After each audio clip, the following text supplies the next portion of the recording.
겉으로 보기에는 삶을 마음껏 누릴 조건들을 갖추고 있는 듯 보였지만 내면에서는 수많은 고통을 겪은 실비아. 실비아의 내면에는 무엇이 있었을까? 실비아의 마지막 시간을 보죠. 그에 더해 악몽에 대해 생각해 보겠습니다. 실비아에게 미국은 수능을 강요해서 사람을 짓누르는 곳으로 느껴졌습니다. 그래서 남편의 나라 영국으로 이주했죠. 그곳에서 딸과 아들도 낳았지만 실비아가 한 몸처럼 여겼던 이상형인 남편은 실비아도 아는 여자와 외도를 저질렀습니다. 두 사람은 헤어졌고 아이들은 실비아가 맡았죠. 실비아는 모두에게 사랑받고 싶은 아이로 태어났습니다. 그런데 어린 시절 아버지, 어머니, 친구들 이렇게 중요한 세 관계에서 거절감을 느꼈죠. 그리고 많은 남자를 만나고 헤어진 끝에 드디어 이상형인 남편을 만났습니다. 하지만 실비아는 이 관계에서마저 거절감을 느끼고 말았죠. 아버지 역할까지 하던 남편이었습니다. 실비아가 처음 영국에 갔을 때 일입니다. 실비아는 자신이 여전히 뜨겁게 사랑하는 전 남자친구는 자신을 피한다고 느끼고 자신과 같은 공간에 있는 여자아이들은 자신을 미쳤다고 욕한다고 느꼈습니다. 그때도 거절감에 시달린 거죠.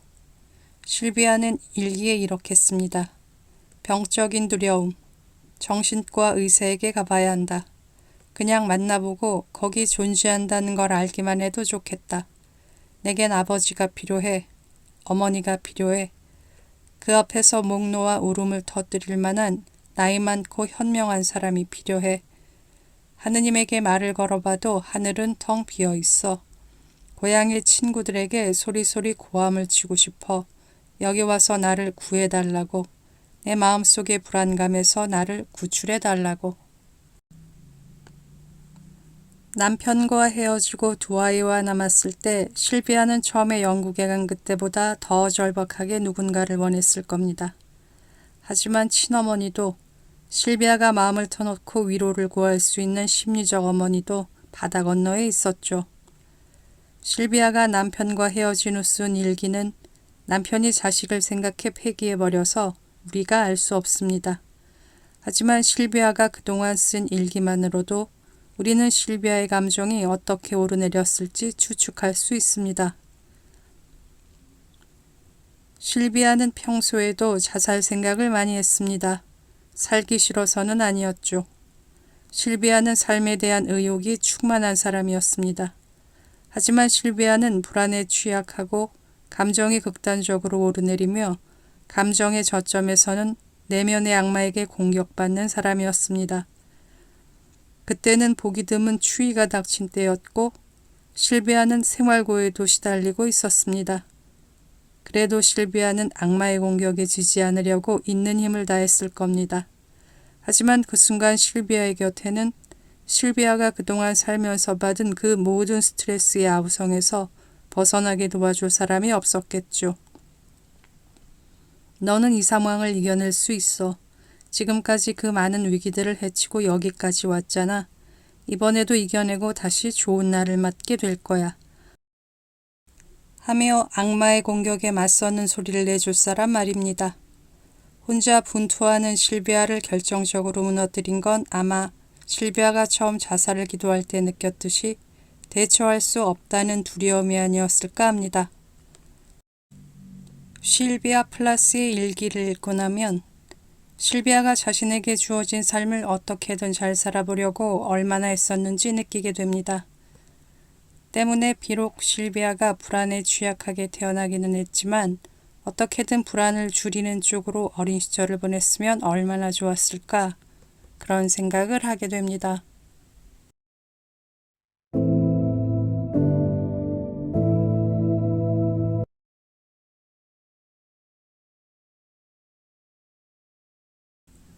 책을 읽다 보면 악몽에 시달리는 사람들을 보게 됩니다. 그때 악몽의 내용이 소개되면 아, 그런 악몽이구나 하고 넘어갑니다. 그런데 악몽을 꾸었다는 말만 반복해서 나오면 무슨 악몽일지가 궁금해집니다. 오래전에 힘들었던 일이 악몽으로 나오나? 같은 이야기를 반복해서 꾸는 건가? 그런 생각을 하다가 실비아의 일기를 읽고서 불안에 취약하고 상상력이 발달한 사람의 악몽은 제가 생각하는 악몽과 차원이 다르다는 걸 알게 되었습니다. 그런 사람은 악몽마저도 창의적으로 꾸고 있었던 거죠. 불안에 취약한 사람의 의식적 두려움, 무의식적 두려움이 상상력과 결합되어 무서운 이야기가 무한대로 증식되는 거죠. 실비아는 어떤 악몽을 꾸었을까요? 방 앞을 지나다니는 스미스 대학 여학생들의 발소리. 방은 곧 감옥이었다. 사람들의 곁눈질과 조소, 느리고 음흉한 미소, 그리고 최악의 공포.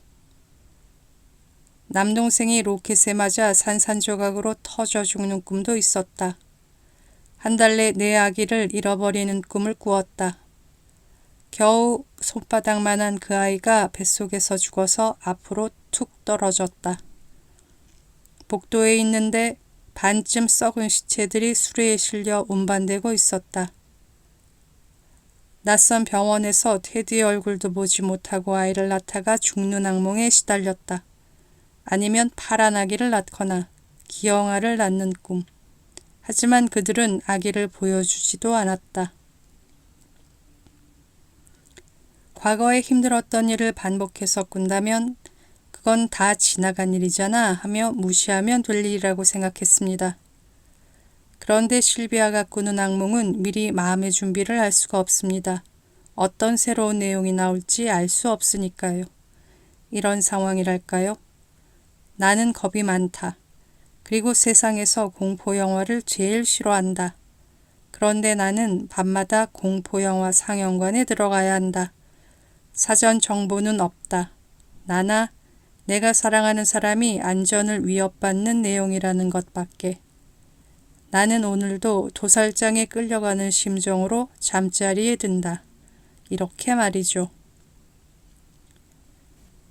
불안에 취약하고 상상력이 풍부한 사람의 악몽에 대해 생각하다 보니 불안에 취약한 아이의 불안을 자극하는 경험은 그대로 그 아이에게 고통의 재료가 될 수 있음을 느끼게 됩니다. 또 하나 느끼는 건 앞으로 누군가 악몽에 시달린다고 할 때, 특히 아이들이 악몽에 시달린다고 할 때 대수롭지 않게 넘어가지 않고 좀 더 진지하게 접근해야겠다는 겁니다.